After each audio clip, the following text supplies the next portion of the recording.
Sita Gaïa, bana Paris, bana Londres, bana Afrique, bana partout. Bolanda CL News TV, sita ma copine Christelle, sita mon néné quoi. Comment on a Esther? Esther, bana kana. Naende na mwana malade. Ça fait déjà 2 semaines.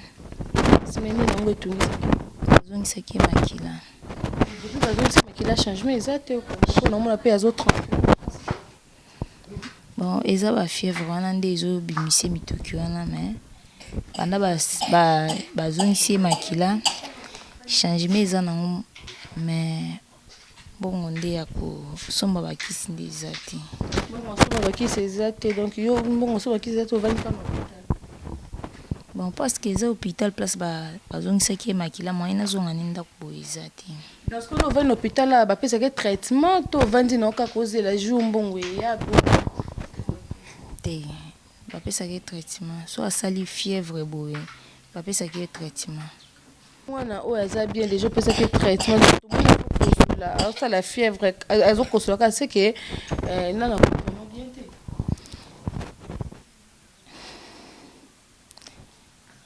akomi na bien vraiment te po azwi traitement ndenge esengaki te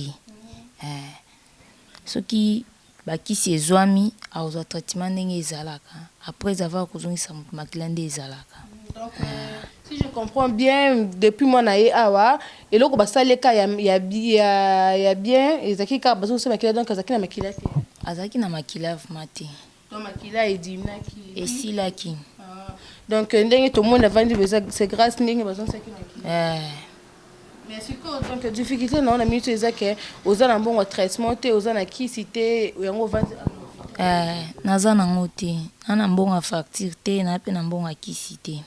Donc depuis na hôpital awa oyaki na mbongo toki kabo pa te mwa mbongo tozaki nango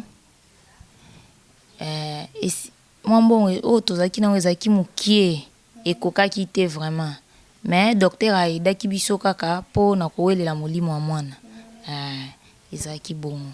Docteur aidaki bino za siko na difficulté aux traitements docteur akoki jamais aza ya kosuka ndenge ezomona koloba nini na bandeko ya bonne foi oyo bazolanda yo parce que mpona kosauve vie ya mwana oyo kotala ye boye même respiration na ye donc eza malamu te bato ya bonne foi bazolanda yo okoloba na bango nini mpona kosauve vie ya mwana. Bon nasengi na bato ya bonne foi baoyo baolanda ngai basunga ngai na mwana na hôpital naza na eloko te baede ngai vraiment. Batindelo bakisi batindelo quelque chose ekosauve vie ya mwana. Oui ekosauve ngai na kosomba bakisi oyo etikali na futi facture ya bato na hôpital na bimi. Mwana aza na âge aza na 3 ans. Ana 3 ans vraiment docteur tongo basaki examen j'espère. Bon basalaki ye eza ba malaria yango nde ezosali ba forte fièvre ke ebendaki makila wana. D'accord, merci bandeko ozolanda biso de partout oyo aza motema mawa asunga mwana komone nani Jérémy. Bébé Jérémy aza na 3 ans mais aza vraiment malade aza malade vraiment nga mona azomona azo souffrir oyo bonne fois numéro na biso yango wana bobengi biso toya kotika comment maman nga kombo na nga Esther. Maman Esther tokoya koluka maman Esther tokoya kande tosala wana toye topesi oyo bokolinga bo soutenir nango maman Esther topesi de façon que esunga Jérémy quand même azwa bakisi ya komela yomo oyebi Chimène Kiala la force du Congo Judith Ngoyi maman Annie boza ebele donc bata bonne foi Freddy Mbwila les méga boss Maxime Samba Papi Nzola Meso Gabi Panzo Gobi Panzo Carmel Panzo donc boza ebele mauvais à Diogène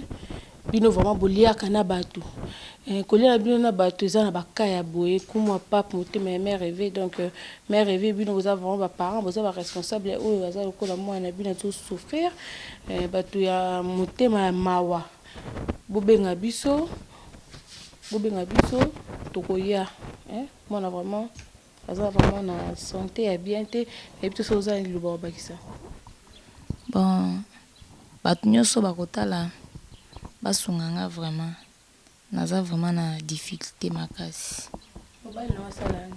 bon mobali nanga aza chauffeur autaki kotuta motu bakangaki ye aza na bakangaki ye na parke ya Matete.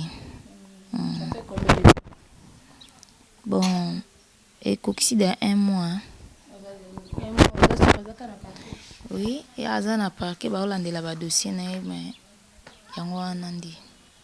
Voilà, merci. Merci boyoki toza na mingi ya commenter te numéro na biso eza wana oyo motema na ye ekotutisama abengi biso tokoya kaka toyaka ndenge tosalaka toya pe kotikela ye mpona vraiment mwana oyo azwa traitement vraiment na bisengi bino bato ya mawa bosunga mwana oyo bosunga ye vraiment nzambe akopambola bino babi loboko oyo epesaka eza loboko oyo ezwaka donc bosunga mwana oyo nzambe pe akopambola bino vraiment merci tokomi na suka ya rubrique na biso solisa c'est El News TV ngana bino tokutani kaka na prochaine